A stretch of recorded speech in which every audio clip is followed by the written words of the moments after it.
Good news can often get overlooked or buried by the negative in our everyday lives. So let's change that. I'm Adrianna. And I'm Wyatt. We're just two ordinary people without any special qualifications or anything, trying to navigate life. We invite you to join us as we share wholesome stories, news articles of hope, and ideas about how we can all make the world just a little bit brighter. We are Uplifting Positive Stories.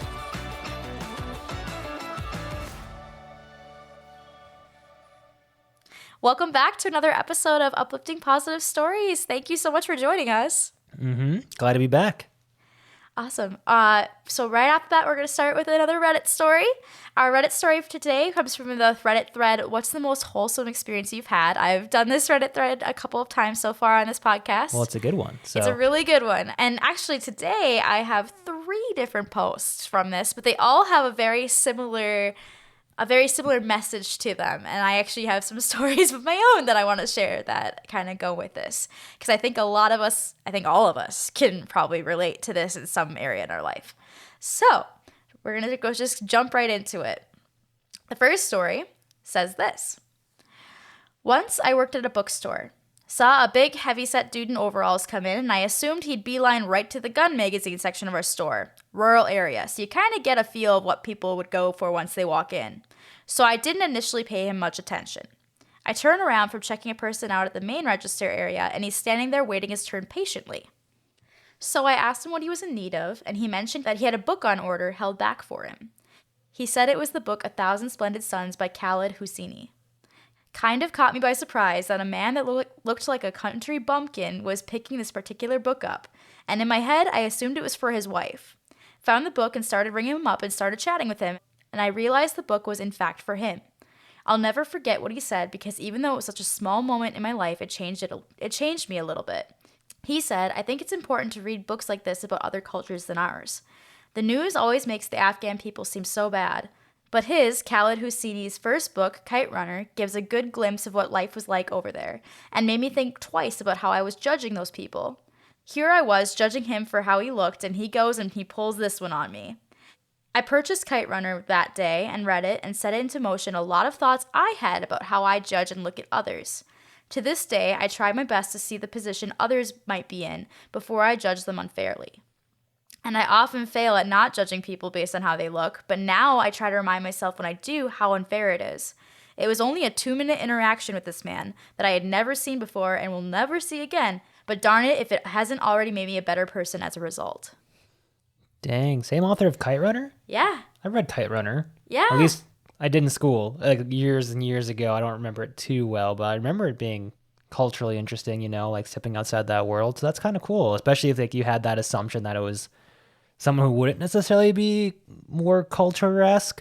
I mean, I think we're lying to ourselves. If we say we don't make assumptions about what people do or don't do in terms of fitting certain boxes and culturally, so that's kind of cool to see define the norms a little bit, because I know that would probably catch me off guard. Right.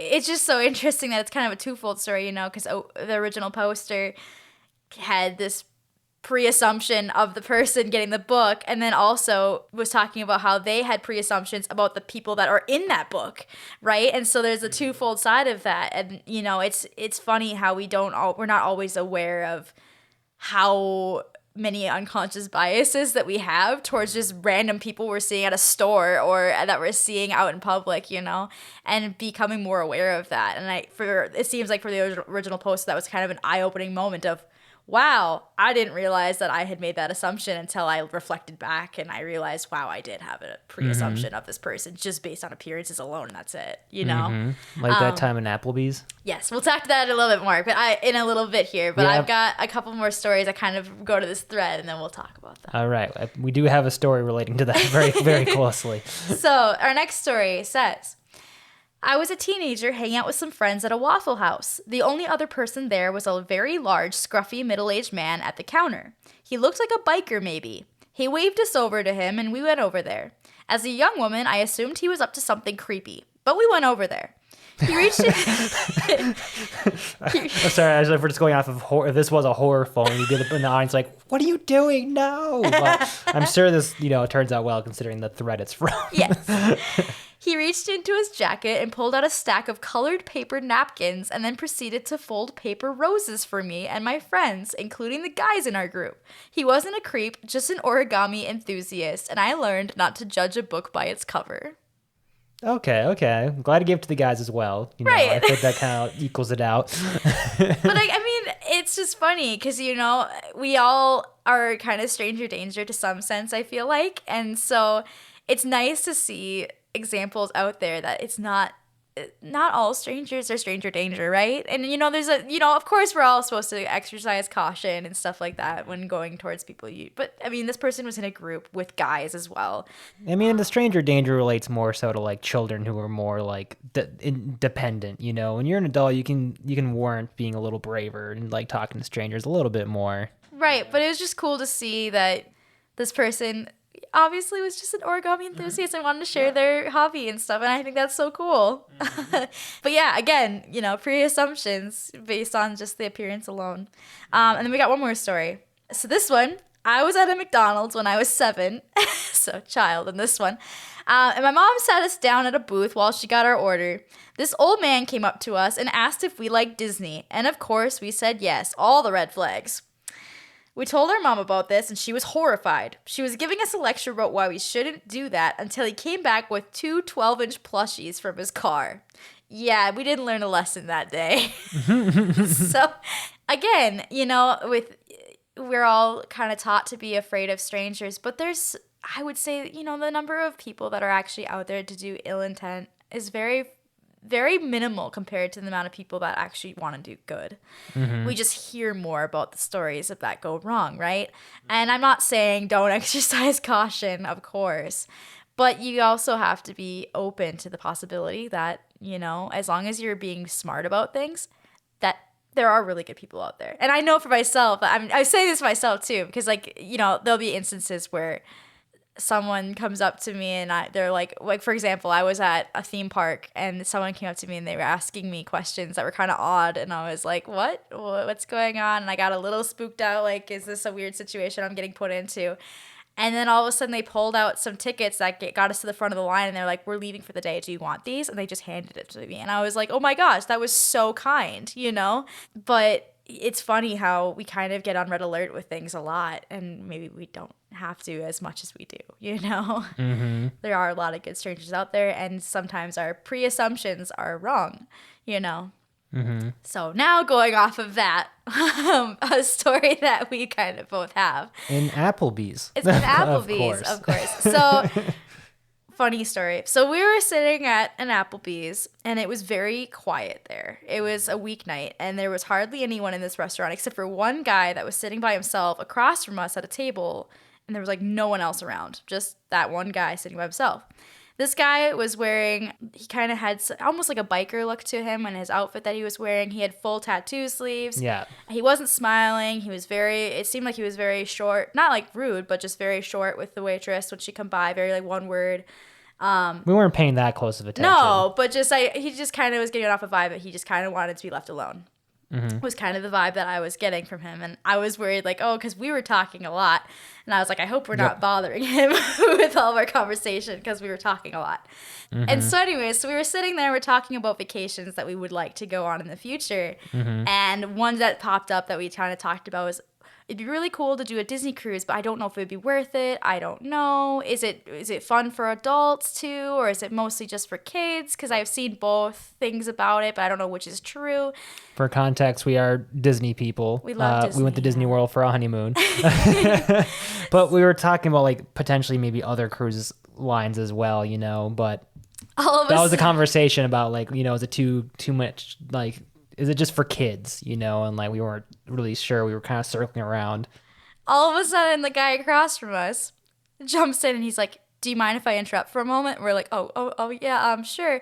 We didn't know. We're like, oh no, are we being too loud? Are we being annoying or whatever? And he goes, do the Disney cruise. You won't regret it. We were like, really? And he goes, oh yeah, my family have done so many Disney cruises. Do you mind if I show you some pictures?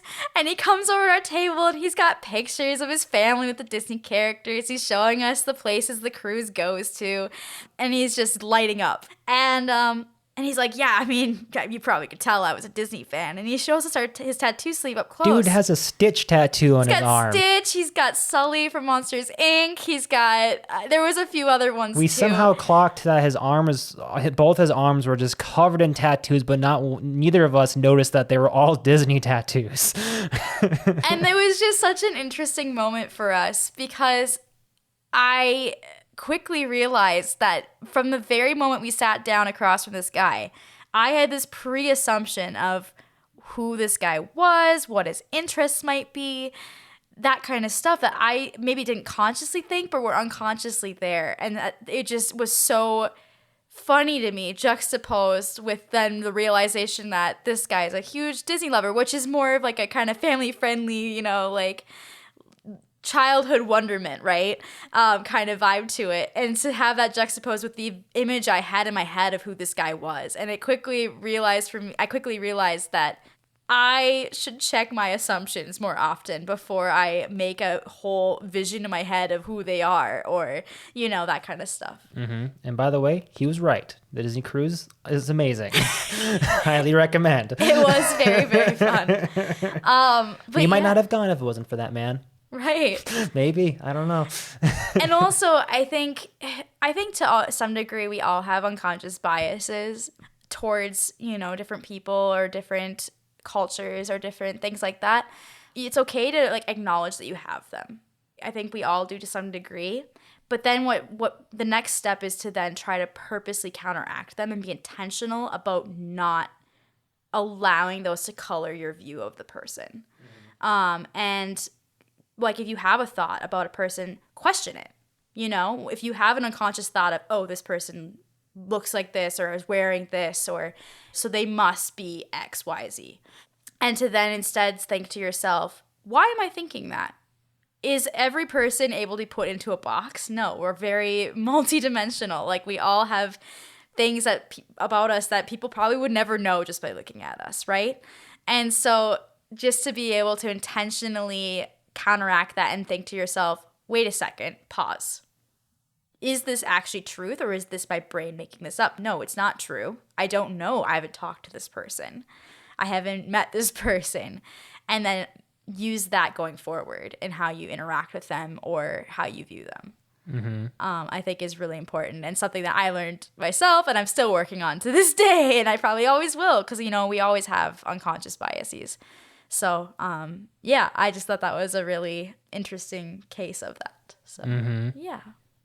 All right, going off that.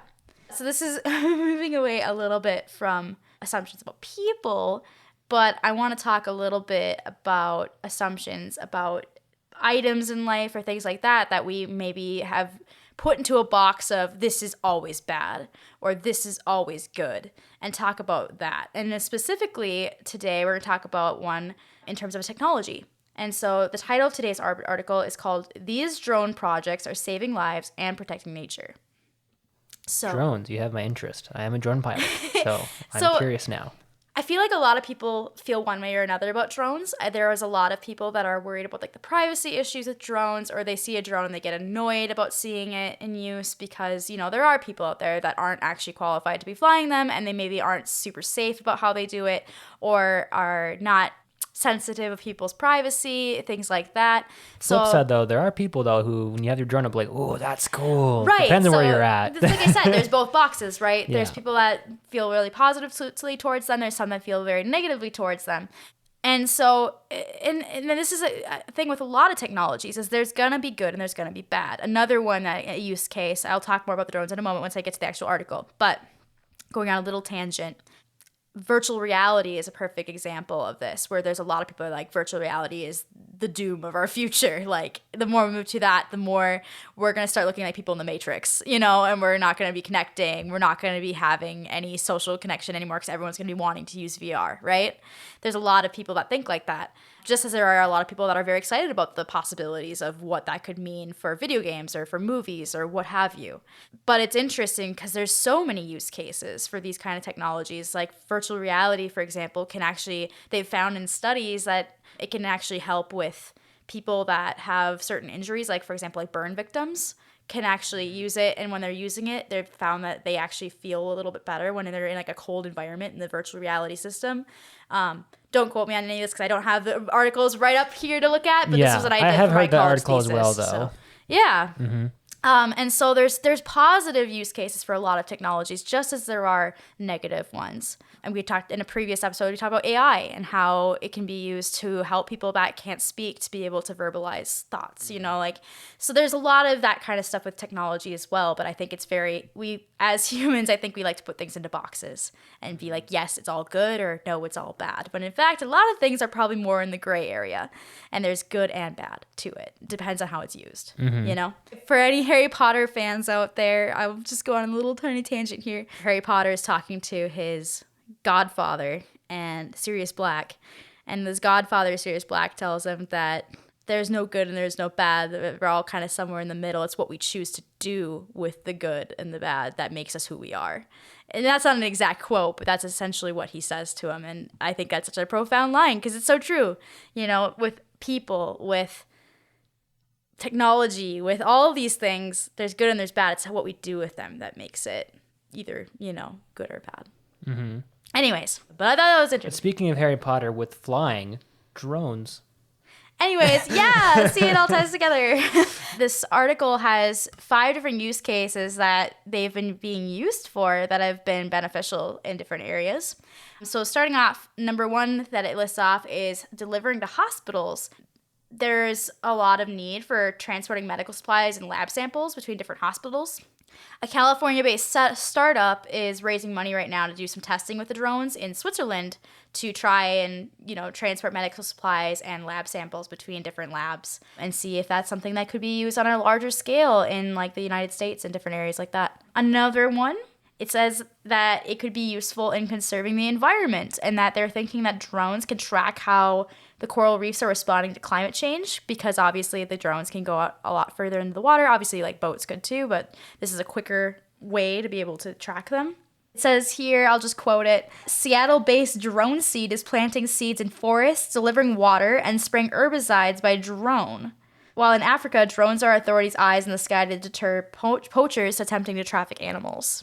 So there's a lot of conservation type use cases for drones that they're still exploring in ways that we could use that technology in those specific areas to help out. Yeah. Mm-hmm. Even locally, like fire departments are starting to utilize drones more and more, especially even on a lower level, not quite to that extent of like watering and seeding, like farming stuff, like even just having the thermal technology they have now of the infrared that it can like detect people who are missing and stuff, or like location, like so much easier, or determining hot spots and stuff like that. So like they're being used even locally. Yeah, it's really cool. On top of them just being used for cool video and photos. Exactly. That's my contribution. So another use case. Researchers at Binghamton University have developed a way for drones to find landmines, butterfly landmines that are usually hard to detect. So they have like infrared cameras attached to them so that they can be able to spot them easier. But it says that with using drones, then they wouldn't have to have an operator out there to come into contact with them, which would probably save, I'm assuming, a lot of lives from people that's like their job is to do that, It's a very dangerous profession trying to search for them, And so to be able to use drones to do that is a really interesting way to solve that issue. Mm-hmm. The 4th thing that drones are being used for is to monitor the volcanoes to improve warning times. So to be able to get people out of the area for evacuations if a volcano looks like it might be erupting. It says here that following the eruption of Kilauea in Hawaii, volcanologists at the U.S. Geological Survey used drones to plot lava flows, formulate models of the changing landscapes, and record gases. It says that the drones can help with kind of predicting volcano activity.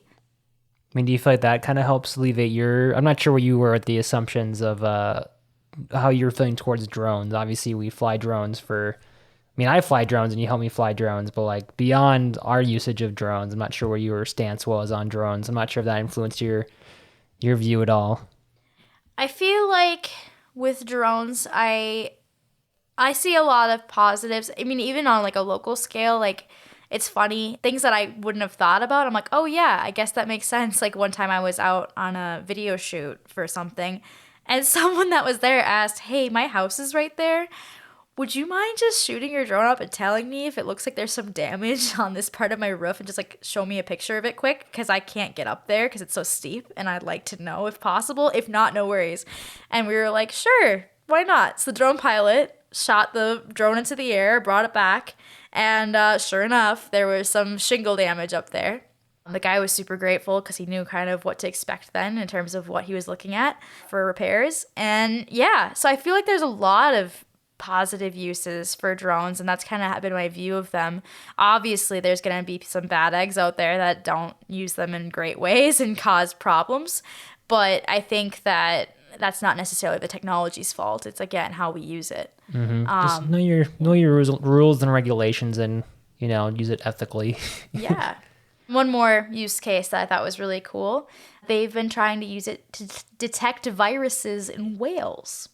Apparently, they use the drones to collect the mist that comes from the blowholes of humpback whales. Apparently, before, I didn't know this was a thing, that they would actually try to capture the mist with long poles on boats before. That was the way that they would try to get the mist to be able to tell if they had, like, viruses and stuff. But yeah, and so now, because of this, they're able to kind of keep better track of whales' health and the viruses that are in the ecosystems.